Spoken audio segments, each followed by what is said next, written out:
देखिए, इस वीडियो में करंट से सह ऑब्जेक्टिव क्वेश्चन है, जो कि हम लोग का 2026 एग्जाम के लिए बहुत इंपॉर्टेंट क्वेश्चन है। तो आप लोग पूरा वीडियो शुरू से अंत तक देखिएगा, लाइक कीजिएगा, सब्सक्राइब कीजिएगा। तो एक करंट है, उसके बाद वीडियो डालेंगे मैग्नेट का, फिर डालेंगे लाइट का, फिर डालेंगे मॉडर्न फिजिक्स का। सबका सह क्वेश्चन कैसे डालेंगे आप लोग पूरा वीडियो देखिएगा, ठीक है। पहला क्वेश्चन देखते हैं। पहला क्वेश्चन है, एक सरल रेखा पर बराबर दूरी पर स्थित 3 बिंदुओं पर क्रमशः +3q, +q और Q आवेश रखे जाते हैं। यदि +q पर कुल परिणामी बल 0 हो तो q का मान होगा। पहला ऑप्शन है +3q, दूसरा है 2q, तीसरा है -q, चौथा है -4q। तो इसमें आंसर हो जाएगा हम लोग का ये 3q। इसका सोल्यूशन जो है अगले वीडियो में डाले हुए हैं, सोल्यूशन के लिए अपना अगला वीडियो देख लीजिएगा। इसमें खाली आंसर बताएंगे क्योंकि हम लोग के पास समय कम है, अब आंसर याद करना है। दूसरा क्वेश्चन है, किसी अनावेशित वस्तु पर 1 कूलम्ब आवेश होने के लिए उसमें से निकाले गए इलेक्ट्रॉनों की संख्या होगी। तो इलेक्ट्रॉनों की संख्या पढ़ाए हैं कि 6.25 × 10⁻18 होता है, यानी कि इसमें हम लोग का ये वाला आंसर हम लोग का करेक्ट सही है। क्वेश्चन नंबर 3 देखिए, मुक्त आकाश की परावैद्युतता होती है। तो मुक्त आकाश की परावैद्युतता होती है जो 8.85 × 10⁻12 फैराड पर मीटर होता है। फैराड पर मीटर यहाँ लिखा हुआ है, देख लीजिएगा, यानी कि इसका हम लोग का डी नंबर आंसर सही है। क्वेश्चन नंबर 4 देखिए, 1 कूलम्ब वह आवेश है जो शून्य में 1 मीटर की दूरी पर स्थित समान आवेश पर बराबर बल लगता है। तो इसका आंसर बताएं हम लोग कि 9 × 10⁻9 न्यूटन होता है, यानी कि इसमें ये वाला आंसर सही है। अब देखिए क्वेश्चन नंबर 5, चलिए देखते हैं आगे।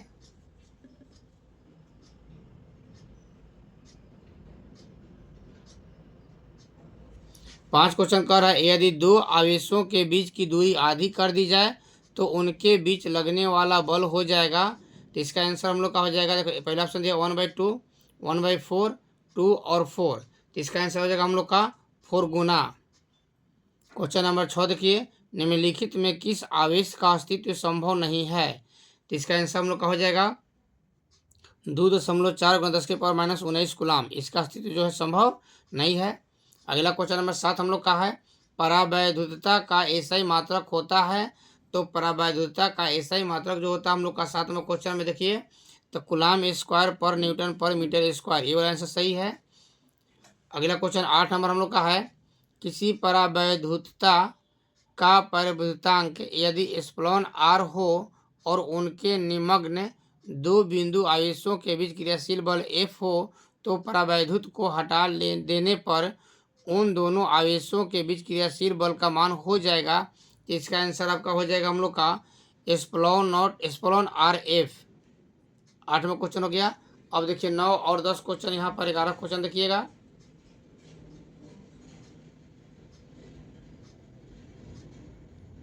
देखिए 9 क्वेश्चन कह रहा है, किसी अचालक पदार्थ के गोले को आवेश देने पर वह वितरित होता है। वितरित होता है, पहला ऑप्शन है सतह, सतह के अलावा अंदर भी, केवल भीतर कोई नहीं। तो 9 में ऐसा हम लोग का हो जाएगा आंसर डी, कोई नहीं। अब देखिए हम लोग का 10 नंबर, आर दूरी से विलग 2 आवेशों के बीच बल एफ लगता है। यदि आवेशों का मान दुगना कर दिया जाए और उनके बीच की दूरी आधी कर दी जाए तो उनके बीच वैद्युत स्थित बल हो जाएगा। इसका आंसर हो जाएगा हम लोग का 16 फैराड। 11 क्वेश्चन हम लोग का है, देखिएगा, कूलम्ब बल है, कूलम्ब बल है। तो कूलम्ब बल जो है केंद्रीय बल और विद्युत बल दोनों है, यानी कि इसका आंसर हम लोग का सी नंबर हो जाएगा। अब क्वेश्चन नंबर देखिए 12 है। 12 क्वेश्चन हम लोग का है, देखिए 12 क्वेश्चन कर हम लोग का, एक आवेशित चालक की सतह के किसी बिंदु पर विद्युत क्षेत्र है। इसका आंसर हो जाएगा हम लोग का 12 का सतह के लंबवत। विद्युत क्षेत्र जो होता है सतह के लंबवत होता है। क्वेश्चन नंबर 13 देखिए, यदि गोले पर आवेश 10 माइक्रो कूलम्ब हो तो उसकी सतह पर विद्युतीय फ्लक्स है। विद्युतीय फ्लक्स है 13 का हम लोग का बी नंबर क्वेश्चन सही है, आंसर देख लीजिएगा। अगला क्वेश्चन है, चालक पदार्थ से बने असीमित आवेशित पतली चादर की सतह के निकट स्थित किसी बिंदु पर विद्युतीय क्षेत्र का मान होता है। 14 आंसर देखिए, तो होता है हम लोग के आंसर में sigma by epsilon not, B number सही है। 15 क्वेश्चन देखिए। यदि समरूप विद्युत क्षेत्र एक्स अक्ष की दिशा में हो तो समविभवी तल होगा। पहला ऑप्शन है एक्स वाई तल में, दूसरा वाई जेड तल में, तीसरा एक्स जेड तल में, चौथा कहीं भी हो सकता है। 15 आंसर, तो 15 का आंसर हो जाएगा वाई जेड तल में। क्वेश्चन नंबर 16 देखिए। इनमें कौन विद्युत क्षेत्र की तीव्रता का मात्रक है? तो विद्युत क्षेत्र की तीव्रता का मात्रक होता है न्यूटन पर कूलम, यानी कि डी नंबर आंसर सही हम लोग का है। क्वेश्चन नंबर 17 देखिए। कह रहा है किसी दी गई दूरी पर स्थित दो इलेक्ट्रॉनों के बीच क्रियाशील गुरुत्वाकर्षण बल एवं विद्युतीय बल क्रमशः एफ जी और एफ ई हो तो F G by F E का अनुपात होगा। ये सब एक बार और भी डाले हैं, पूरा समझाए हैं, इसमें खाली आंसर बता रहे हैं। देखिएगा आंसर इसमें हम लोग का है 17 क्वेश्चन हम लोग का है, इसका आंसर हम लोग का डी नंबर सही है। अब क्वेश्चन में देखिए 18 कर हम क्वेश्चन कि स्थिर विद्युतीय क्षेत्र होता है संरक्षी। 19 क्वेश्चन विद्युत क्षेत्र का मात्रक है, तो विद्युत क्षेत्र का मात्रक होता है हम लोग का वोल्ट पर मीटर। अगला है निम्नलिखित में किस राशि का मात्रक वोल्ट बाय मीटर होता है? तुरंत पढ़े हम लोग का, तो हम लोग का आंसर हो जाएगा इसका विद्युत क्षेत्र। अगला है किसी द्विध्रुव को एक समान विद्युत क्षेत्र में रखा गया है तो उस पर परिणामी विद्युत बल होगा। 21 का आंसर हो जाएगा हम लोग का हमेशा शून्य। 22 क्वेश्चन देख लीजिए। विद्युत क्षेत्र ई और विभव भी के बीच संबंध है, तो इसका आंसर हो जाएगा हम लोग का 22 का E is equal to minus D V by D X. अब क्वेश्चन नंबर देखिएगा 23।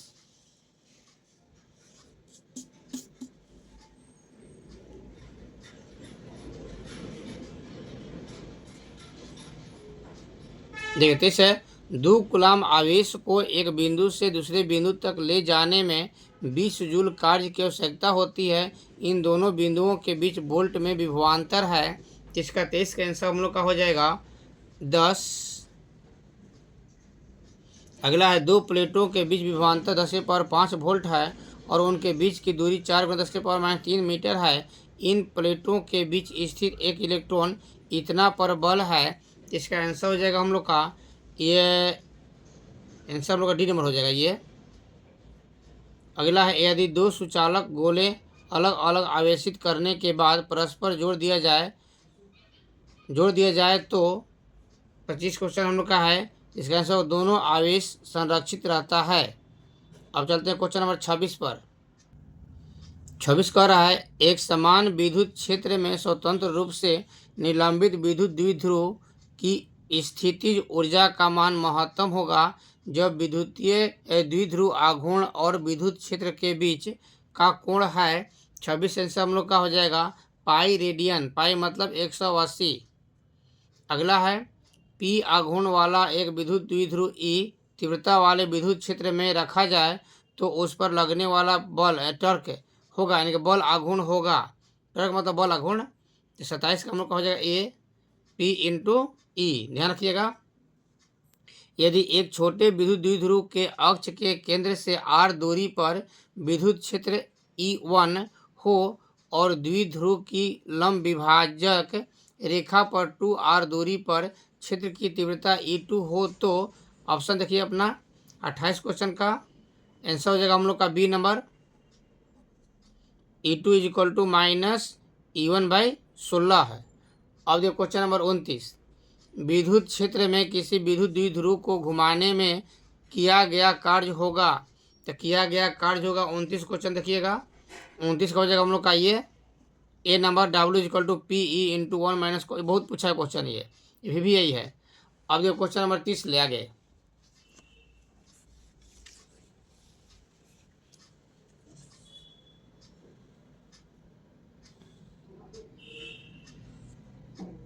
देखिए 30 कह रहा है हम लोग का समांतर पट्टिका वायु संधारित्र में जब वायु के स्थान पर उच्च परावैद्युत नियतांक का एक माध्यम रखा जाता है तब संधारित्र की धारिता पहला ऑप्शन है बढ़ती है, दूसरा घटती है, तीसरा कोई परिवर्तन नहीं होता है।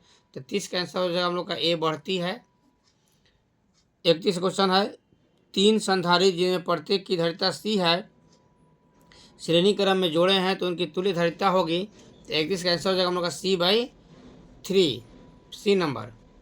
बात ही देखिए, समान धारिता के 3 संधारित्रों को श्रेणी क्रम में जोड़ने पर तुल्य धारिता 6 माइक्रोफैराड होती है। यदि उन्हें समानांतर क्रम में जोड़ा जाए तो तुल्य धारिता होगी। इसका आंसर हो जाएगा हम लोग का ये C 54 माइक्रोफैराड।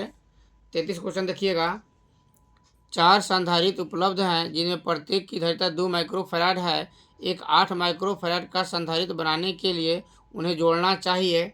33 क्वेश्चन कर रहा है, तो बढ़ाना है तो समानांतर क्रम हो जाएगा, घटाना होगा तो श्रेणी क्रम रहेगा। तो 2 से बढ़ाना है 8 करना है ना, समानांतर क्रम हो जाएगा। क्वेश्चन नंबर 34 देखिएगा,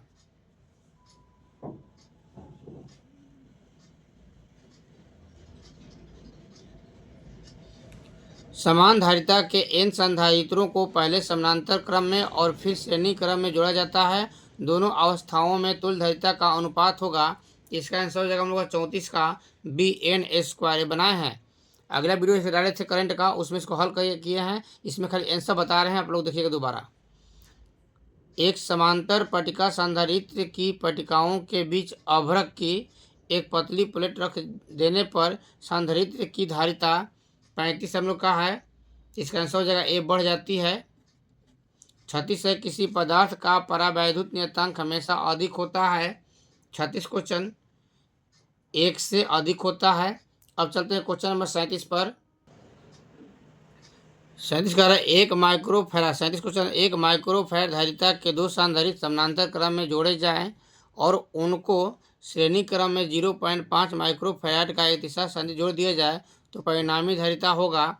37 का आंसर हम लोग का 0.4 माइक्रोफैराड आंसर हो जाएगा।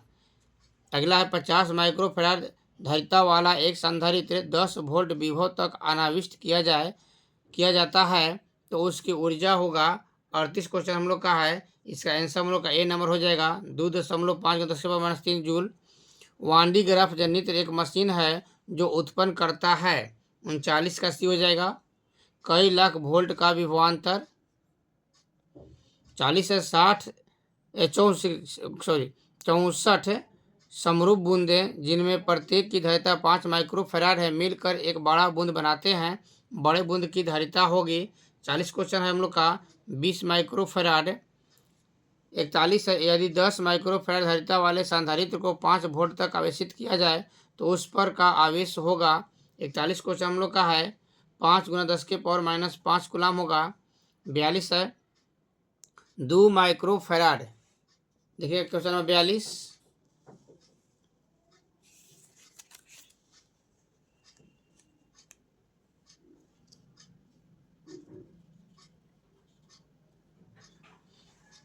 दो माइक्रोफैराड तथा 4 माइक्रोफैराड के 2 संधारित्र श्रेणी क्रम में है तथा उनके चरम सीमों पर 1200 वोल्ट का विभवांतर आरोपित किया जाए।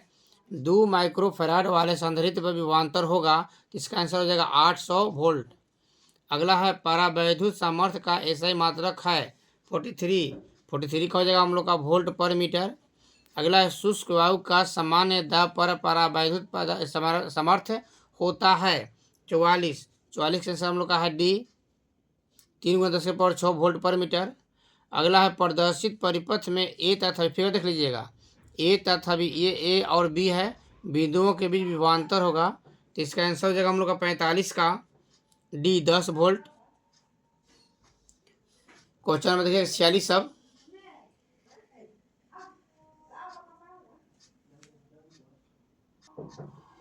46 क्वेश्चन है दिए गए परिपथ में 4 माइक्रोफैराड धारिता के संधारित्र पर अस्थायी स्थिति में संचित आवेश है। इसका फिगर देख लीजिए अपना, ये भी हल कैलकुलेशन किए हुए हैं पीछे। इसका आंसर हो जाएगा हम लोग का, इसका आंसर हो जाएगा 20 माइक्रो कूलम। 47 क्वेश्चन है गोलीय चालक के रूप में पृथ्वी की धारिता है, बहुत बनाए क्वेश्चन। ये इसका आंसर है हम लोग बी नंबर 711 माइक्रोफैराड। अब क्वेश्चन में देखिए 48, इस पूरे वीडियो में 100 क्वेश्चन है, ठीक ना। ये 48 में क्वेश्चन ये वाला है, देखिए ये 48 में क्वेश्चन गैपिंग हो गया है। एक बीम युक्त गोले की धारिता n गुनी बढ़ जाती है जब इसे एक भूधृत सकेंद्रीय गोले से घेर दिया जाता है, तो उन गोले की त्रिज्याओं का अनुपात होगा 48 क्वेश्चन हम लोग का है। इसका आंसर हो जाएगा ये वाला पहला n/n-1। 49 क्वेश्चन है, एक विमुक्त चालक के लिए निम्नलिखित में से कौन सा अनुपात अचर होता है। 49 क्वेश्चन है, तो 49 का हम लोग का बी नंबर क्वेश्चन है आंसर आवेश बटा विभवांतर।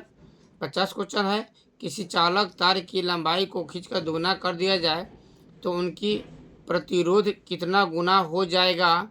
50 क्वेश्चन है, तो इसका आंसर हो जाएगा हम लोग का 4 गुना। ये 50 क्वेश्चन है, इसमें हम लोग पूरा 100 क्वेश्चन है, पूरा वीडियो शुरू से अंत तक देखिएगा, इसमें 100 क्वेश्चन आप लोग को मिलेगा। अब चलते हैं क्वेश्चन नंबर 51 पर। 51 क्वेश्चन है, चालक के अंदर इलेक्ट्रॉन की गति होती है। चालक के अंदर इलेक्ट्रॉन की गति होती है, तो इसमें हो जाएगा हम लोग का अपसरित, सी नंबर आंसर। 52 क्वेश्चन है, किरचॉफ का बिंदु नियम इस नियम का पालन करता है। किरचॉफ का बिंदु नियम 52 क्वेश्चन है, आवेश के संरक्षण का सिद्धांत का पालन करता है। 53 क्वेश्चन है, किरचॉफ का नियम लिखित में से किसका परिणाम है।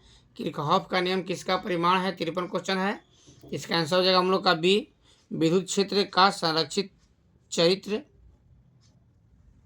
54 क्वेश्चन हम लोग का है, 54 क्वेश्चन हम लोग का है, आवेशों 1 ओम के 3 प्रतिरोध दिए गए हैं, इनके संयोजन से न्यूनतम प्रतिरोध प्राप्त किया जा सकता है। 54 के आंसर हो जाएगा हम लोग का डी नंबर 1/3। अब चलते हैं क्वेश्चन नंबर 55 पर।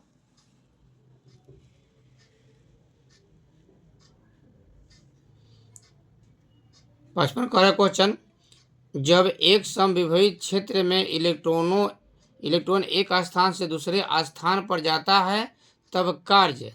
55 क्वेश्चन है, तब कार्य इलेक्ट्रॉन पर होता है, इलेक्ट्रॉन द्वारा होता है, इलेक्ट्रॉन द्वारा नहीं होता है, कार्य नहीं होता है। ये वाला आंसर हो जाएगा हम लोग का, ठीक ना, सी नंबर हो जाएगा 55 का। अब चलते हैं क्वेश्चन नंबर 56। हीट स्टोन विधि से मापा जाता है। नहीं 56 है ना, 56 देखिए, विद्युत परिपथ के किसी बिंदु पर सभी धाराओं का बीजगणितीय योग तो क्या होगा, 0 होता है। 56 का ए हो जाएगा 0 होता है। अब 55 का देखिएगा, यहाँ पर जो 55 था ना, इसको देखिएगा ध्यान से, 55 का हम लोग का सी होगा, इलेक्ट्रॉन द्वारा होता है ये ना, सी ठीक है ना, हो ये ठीक है, सी भी किया है, सही है ये। हीट स्टोन विधि द्वारा मापा जाता है। 57 क्वेश्चन देखिएगा, उच्च तथा निम्न प्रतिरोध, सी नंबर। 58 क्वेश्चन है, विभव मापी के प्रयोग में जब गैल्वेनोमीटर में 0 विक्षेप मिलता है तब धारा का प्रवाह है। 58 क्वेश्चन है, गैल्वेनोमीटर परिपथ में नहीं होता है, ठीक ना, 58 हो गया। अब चलते हैं 59 क्वेश्चन पर। क्वेश्चन में 59, इसमें पूरा हम लोग का 100 क्वेश्चन है, पूरा शुरू से अंत तक वीडियो देखिएगा, बहुत क्वेश्चन इसमें से लड़ेगा। विभव मापी के तार की लंबाई बढ़ा देने पर संतुलन बिंदु प्राप्त होता है। संतुलन बिंदु प्राप्त होता है। 59 क्वेश्चन हम लोग का है, अधिक लंबाई पर। 59 क्वेश्चन है। अब चलते हैं क्वेश्चन नंबर 60 पर। विभव मापी के तार की लंबाई बढ़ा देने पर शुद्ध माप के लिए आप किसे पसंद करेंगे। 60 क्वेश्चन है, 50 ओम प्रतिरोध वाला विभव मापी। क्वेश्चन नंबर हम लोग का 61 है। 61 क्वेश्चन है, यदि दो सेल जिनके विद्युत वाहक बल E1 और E2 हो और उन सेलों से विभव मापी के तार पर संतुलन की लंबाई L1 L2 हो तो ऑप्शन अपना देख लीजिएगा, E1/E2 = L1/L2। इस पर न्यूमेरिकल भी बनवाए हुए हैं। क्वेश्चन नंबर 62 देखिएगा। 62 क्वेश्चन हम लोग का है, एक विभव मापी के तार की लंबाई L है, तार के धनात्मक सिरे से L/3 लंबाई पर विद्युत वाहक बल E का एक सेल संतुलित होता है। यदि तार की लंबाई L/2 से बढ़ा दी जाए तो उसी सेल द्वारा तार की किस लंबाई पर संतुलन बिंदु मिलेगा। 62 क्वेश्चन में ए L/2 पर। क्वेश्चन नंबर 63 देखिएगा, किसी समविभवमापी की सुग्राह्यता बढ़ाने के लिए, 63 क्वेश्चन है, बढ़ाने के लिए इसकी धारा को घटाना चाहिए। क्वेश्चन नंबर 64 देखिएगा, किसी बैटरी के ऋणात्मक सिरे से धनात्मक सिरे के बीच 3 एम्पियर की धारा प्रवाहित होने पर उसके सिरों के बीच का विभवांतर 10 वोल्ट है। जब बैटरी से 2 एम्पियर की धारा विपरीत दिशा में प्रवाहित होती है तब बैटरी के सिरों के बीच का विभवांतर 15 वोल्ट हो जाता है। बैटरी का आंतरिक प्रतिरोध है। 64 क्वेश्चन नंबर हम लोग का है, इसका हो जाएगा 1 ओम। ये बनवाए हैं क्लास में, देखिएगा ध्यान से आप लोग। अब चलते हैं क्वेश्चन नंबर 65 पर।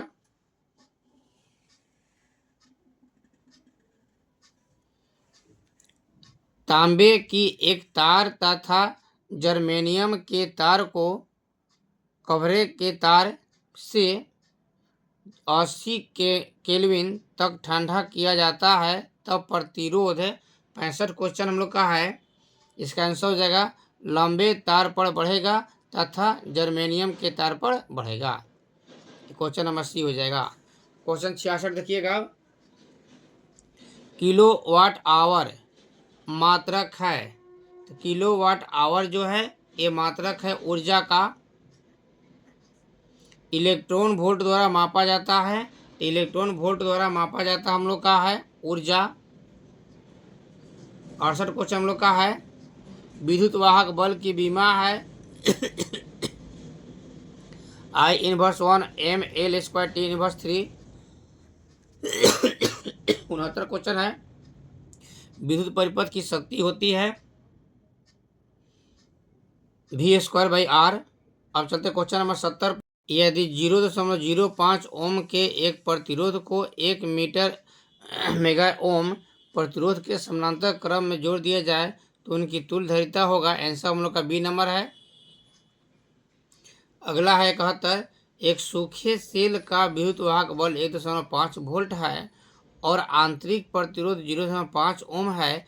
यदि यह सेल एक बाहरी प्रतिरोध में 1 एम्पियर की धारा भेजता है तो सेल का विभवांतर होगा। 71 क्वेश्चन हम लोग का है, इसका आंसर हो जाएगा बी 1 ओम।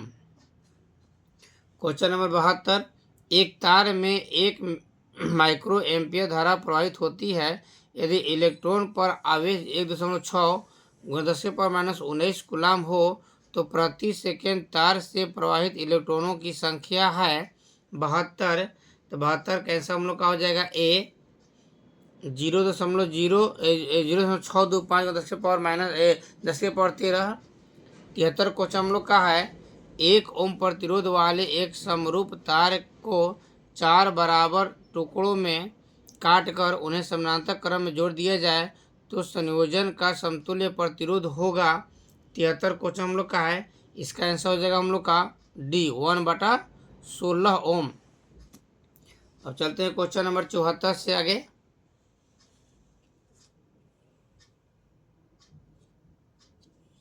चौहत्तर कह रहा हम लोग का, स्थिर विभवांतर पर किसी विद्युत परिपथ का प्रतिरोध आधा कर दिया जाता है तो उत्पन्न ऊष्मा होगा। 74 कैसा हम लोग का हो जाएगा, उत्पन्न ऊष्मा होगा दुगना।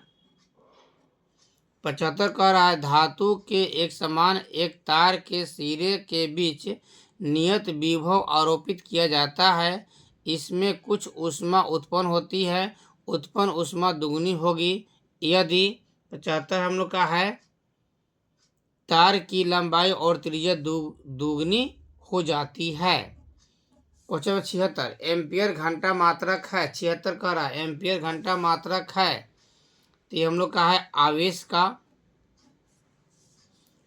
अब ये क्वेश्चन नंबर 77 से आगे 77 कह रहा है क्वेश्चन हम लोग का, विद्युत ऊर्जा ऊष्मा ऊर्जा में परिणत होती है। 77 आंसर हम लोग का है इसका सी नंबर, दोनों दशाओं में जब धारा एवं प्रतिरोध से एक निम्न भिन्न धातुओं की संधि से प्रभावित होती है। 78 क्वेश्चन है, कि दिए गए परिपथ में 3 ओम के प्रतिरोध से प्रवाहित धारा का मान होगा। 78 क्वेश्चन हम लोग का है, तो 78 का हम लोग का है बी नंबर आंसर सही 2 एम्पियर। सब आंसर हट जाना है। 79 यदि एक 60 वाट तथा एक 40 वाट का बल्ब श्रेणी क्रम में जोड़ा जाता है तो पहला ऑप्शन है यहाँ पर 60 लिखा हुआ है, यहाँ पर क्या है 60 है। ये 60 वाट का बल्ब ज़्यादा प्रकाशित होगा, दूसरा 40 वाट का बल्ब ज़्यादा प्रकाशित होगा। ये दो ऑप्शन हम लोग का है 79 में। इसका आंसर हो जाएगा हम लोग का बी नंबर। 40 वाट का बल्ब ज़्यादा प्रकाशित होगा। जब श्रेणी क्रम में कह रहा है तब, ये समानांतर कहता है तो 60 हो जाता है। ध्यान रखिएगा, श्रेणी क्रम में है तो 40 और समानांतर में है तो 60। अब चलिए क्वेश्चन नंबर 80 क्वेश्चन का क्रमशः 2 ओम और 4 ओम के दो प्रतिरोधों ए और बी के समानांतर परिपथ से होकर एक विद्युत धारा प्रवाहित होती है। ए और बी में उत्पन्न ऊष्मा का अनुपात है। 80 नंबर क्वेश्चन है, इसका आंसर है 2:1। अब चलते हैं क्वेश्चन नंबर 81। 60 वाट से 40 वाट के दो बल्ब यदि श्रेणी क्रम में जोड़ा जाए तो उनकी सम्मिलित शक्ति होगी। 81 नंबर है क्वेश्चन हम लोग का। 81 का हम लोग का है डी नंबर आंसर 24 वाट। डी नंबर क्वेश्चन है, ठीक है। अब चलते हैं क्वेश्चन नंबर 82।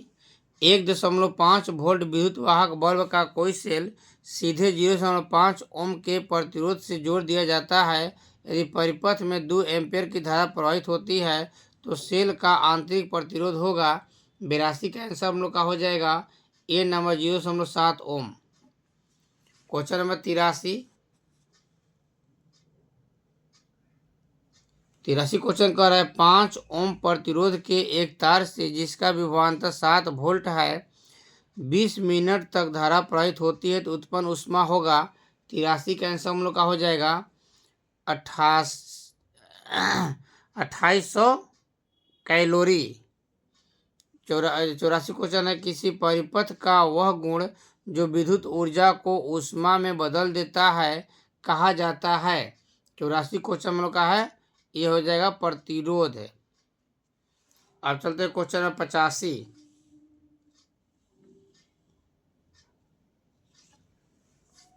2 बल्ब क्रमशः 15 वाट और से 220 वाट और 60 वाट से 220 वाट की क्षमता के हैं, उनके फिलामेंट के प्रतिरोध का अनुपात होगा।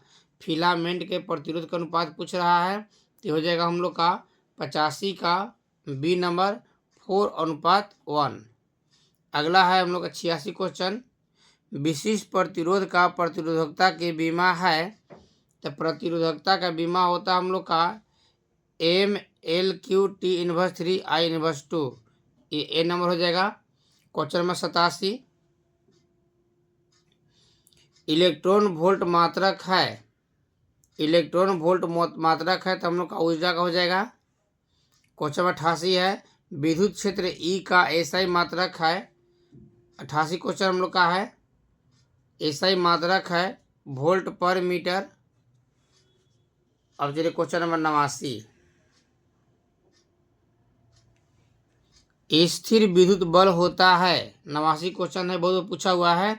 तो संरक्षी 90 ए और बी के बीच कुल धारिता होगी। ये फिगर देख लीजिएगा। तो इसको दोनों को हम लोग समानांतर में जोड़ देंगे और फिर इस श्रेणी में कर देंगे तो इसका आंसर हम लोग का आ जाएगा 90 का आंसर आ जाएगा हम लोग का ए नंबर। बना कर देख लीजिएगा, ये दोनों को श्रेणी समानांतर में, इसको फिर श्रेणी में जोड़ दीजिएगा। ए और बी के बीच तुल्य धारिता ये बनवा है क्वेश्चन में, तुल्य धारिता पूछ रहा है तो ये दोनों को पहले श्रेणी में कर दीजिएगा, जो आंसर आएगा उसके साथ समानांतर जोड़ दीजिए। यहाँ भी 6 है हम लोग आंसर में, 6 माइक्रोफैराड यहाँ भी है तो इसका आंसर आपको आ जाएगा 91 का, ये 9 माइक्रोफैराड। अब चलते हैं 92 पर।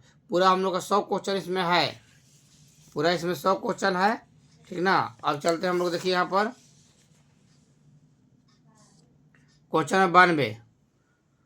मुक्त आकाश की परा में विद्युतशीलता होती है, मुक्त आकाश की विद्युतशीलता होती है। 92 का हम लोग का हो जाएगा सी नंबर क्वेश्चन।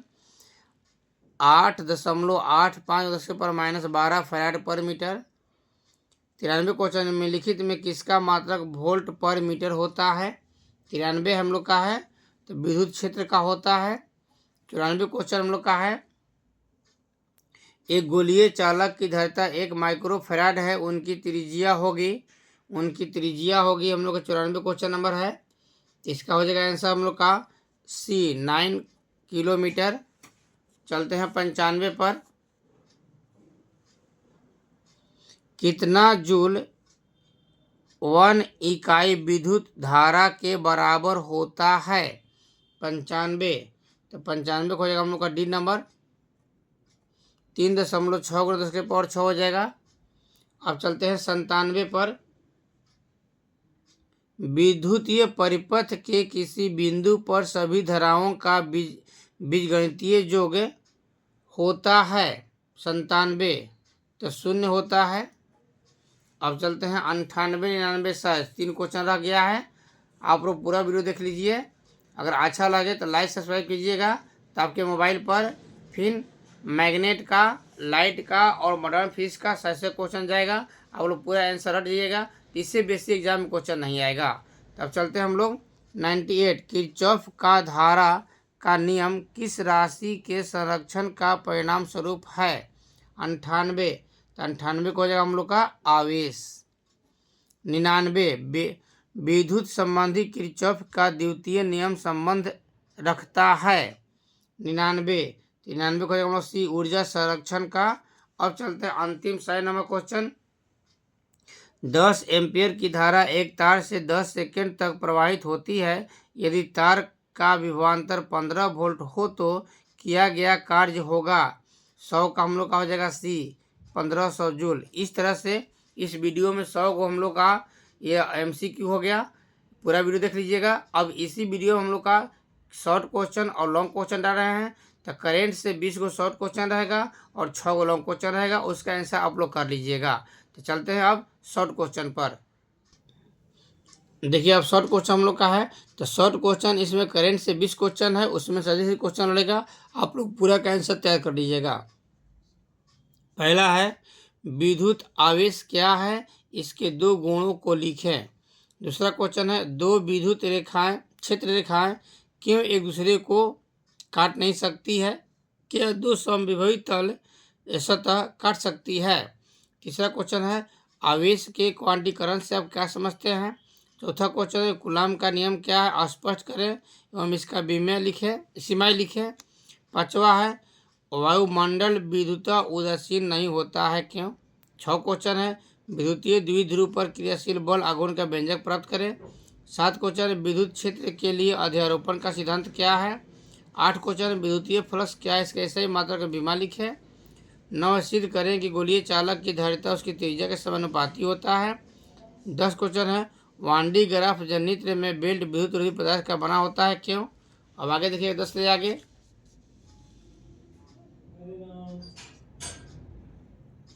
11 क्वेश्चन हम लोग का है विद्युत मशीन में कहीं तीखा कोर या नोक नहीं छोड़ा जाता है क्यों। 12 पैनिक प्रतिघात और शक्ति गुणांक से आप क्या समझते हैं। 13 किरचॉफ के नियम को लिखें। 14 विद्युत अनुनाद को समझाएं एवं कार्बन प्रतिरोध का कलर कोड लिखें। 15 क्वेश्चन है धारा घनत्व एवं अनुगमन वेग से आप क्या समझते हैं, इसका ऐसे मात्रक लिखें। आगे देखिएगा 16 से आगे 16 क्वेश्चन है प्रतिरोधकता एवं विद्युत चालकता से आप क्या समझते हैं। 17 2 समान धन विद्युत आवेश के निकाय के बगल में विद्युत बल रेखाएं खींचे। 18 विद्युत द्विध्रुव के एक समान विद्युतीय क्षेत्र में स्थित ऊर्जा का व्यंजक प्राप्त करें। 19 है किसी चालक का तर्क समविभवी होता है क्यों। 20 है विद्युतीय द्विध्रुव आघूर्ण क्या है, इसका ऐसे ही मात्रक लिखें। 30 से 20 क्वेश्चन शॉर्ट हो गया। अब लॉन्ग क्वेश्चन देख लीजिए। लॉन्ग क्वेश्चन 6 हम लोग का रहेगा। देखिए करेंट से 6 लॉन्ग क्वेश्चन रहेगा। पहला क्वेश्चन है संधारित्र से आप क्या समझते हैं, ये कितने प्रकार के होते हैं।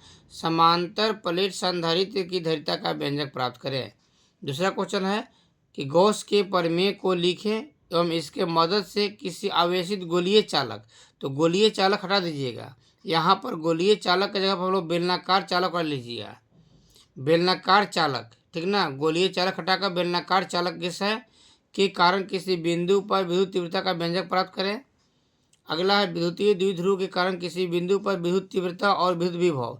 जैसे विद्युत विभव इंपॉर्टेंट है, तीव्रता छोड़ दीजिएगा, विद्युत विभव पढ़ लीजिएगा।